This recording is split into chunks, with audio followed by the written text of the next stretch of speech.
In this video, we look at the ServiceNow objects in a technical light. We'll consider the main folder and subfolders. This isn't critical to understand the integration, but you'll need to know how these objects are organized and classified.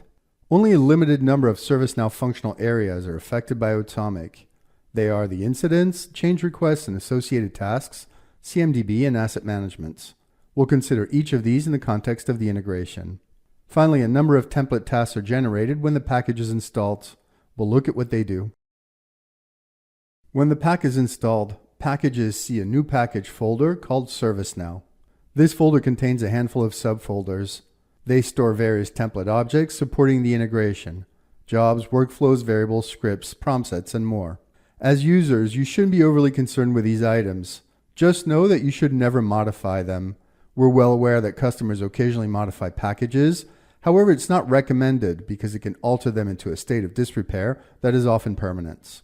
Instead, create template objects, workflows, and tasks with basic reusable configuration elements stored in variables, such as the ServiceNow URL, the caller ID, and so on. These can be reused over and over, and when defined centrally, a change to any of them can be done once without affecting the objects you created. Template ServiceNow tasks are accessible in the Actions tab of any workflow. Under ServiceNow, you'll see the functional areas impacted by Automic. For a given area, we have task types available as either workflows or individual jobs. Fundamentally, they operate the same way. The generic actions are common to all areas. Take the Add an Attachment action as an example. It applies to incidents, change requests, and CI records. To perform this action, the file needs to be present on the REST agent system. The next category is incidents. You'll be able to automate the generation of a ServiceNow incident, the lifecycle of which can be managed either manually in ServiceNow or by Automic. You can assign it to users and groups, update the state, attach a file, and so forth. Incidents are generated as a result of an expected event in Automic, say a job failure. By externalizing the management of incidents to a dedicated platform, we effectively empower IT operations with improved problem handling. Change requests are records submitted to request a change, say changing IPs or replacing a drive. The change request category has a notable feature, Get CR Approval Status, which is a GET request. It means we can suspend the execution of a workflow until the response has been analyzed and contains the right information. You can assign tasks as part of a CR, which means the CR can be validated once all required tasks are carried out. For this, we have the task subcategory. Finally, we have CMDB and CIs. A CMDB is a comprehensive database model of all the assets supporting the services provided by the organization. This can be very broad to include anything from IP addresses to refrigeration systems, with more common items like computer components and peripherals. These components, called CIs or configuration items, are bound by parent-child relationships to describe the underlying architecture of an IT service. The service might be homepage, financial reporting application, or something else. Automic can generate and manage these CIs.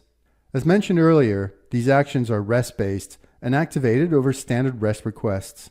Some actions like add, create, assign, and update will be post-based, while others, get and list, will use GET requests. This is common sense. ServiceNow actions are either workflows or jobs objects. Fundamentally, they work the same way. Workflows contain a single job configured using prompt sets, variables, and more. The same goes for individual jobs. You add them to an overarching workflow, access their task properties, and configure in prompt sets. There, you'll find 6 subcategories for connection, authentication, the action itself, proxy, advanced connection settings, and agents. Some fields are required for specific actions, say caller ID in a create incident action. Others can be free-formed with JSON expressions and will depend on the structure of the ServiceNow implementation and format of the records. This will most certainly vary from one site to the next. So we have a main workflow to which we add workflow tasks to execute actions. Inside those workflows, you find a jobs object, which issues the REST request. You find the details of the interaction with ServiceNow, the submitted query, the query parameters, the parsing of the response, and more. Response data is stored in pre-configured variables and passed automatically to downstream actions when they activate. We might have an action that creates an incident. When it activates, it issues the post to ServiceNow, which responds with the incident number and ID. Automic stores them in 2 standard variables, so they're available to the next action, say to update the status. In the jobs attributes, the agent is always CIT. You should not change this. You may be wondering why some tasks are workflows while others are simple jobs. There's a simple explanation for this. Some ServiceNow tasks initiate a complete process. Others are just a logical continuation of the initial process. In order to handle the entire life cycle of an incident, you need to create it first and submit it with a REST agent. To get the incident system ID, the incident has to exist, and so the second job, get system ID, is the continuation of the first action, create incidents, and will execute using the same agent as the first. It cannot be submitted on its own. For this reason, the initiation action, create incidents, is a workflow with a configurable agent field, while the continuation action, get system ID, is a simple job with the overwrite agent value sourced from the create incident action. These functions are associated with the web service itself. A set of options make it possible to fine-tune the reporting. Depending on the desired information, you can add the REST response to the job log, and you can request standalone requests and response reports. These will be included in the list of reports in the monitoring reporting tools, along with job report, activation report, post conditions, and so forth. Note that every action includes two variables populated by REST, the record number and system ID. For an incident, the number starts with INC and the system ID is a string of numbers. Note that the ServiceNow REST API has no way of identifying records based on the number. It needs the system ID.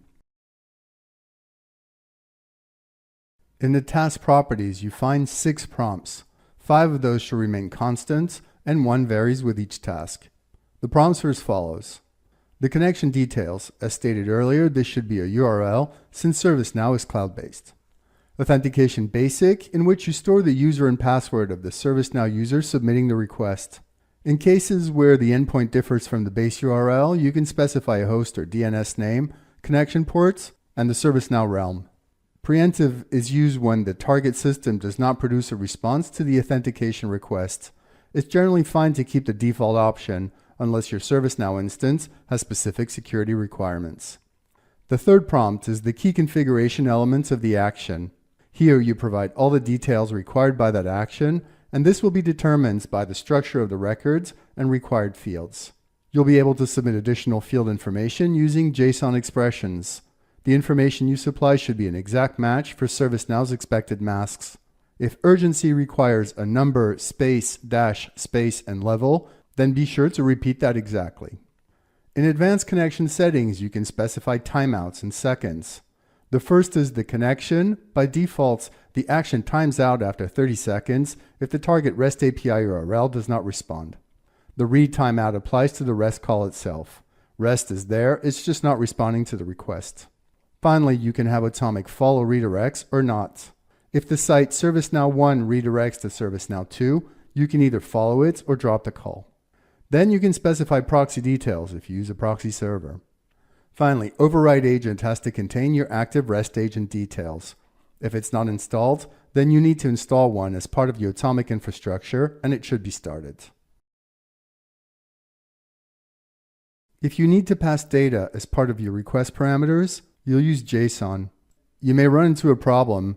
You may not know the REST term matching the data points. For example, incidents have callers, and this is required. The matching ServiceNow REST term is caller_ID, which potentially you're not aware of. In order to uncover all REST terms, submit a dummy workflow comprised of a create and then a get. Run it, and drill down to the get job reports.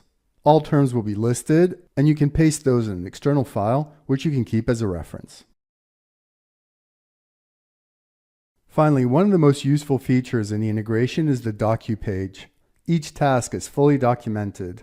The page contains all the necessary information to configure each task, including inputs, variables, return values, and a lot more. Do use this because it's invaluable. Also, make sure to make heavy use of the details page in your monitors and reports post-execution. All your variables will be listed here, which again can save you a lot of time if you don't want to keep opening and closing activation reports.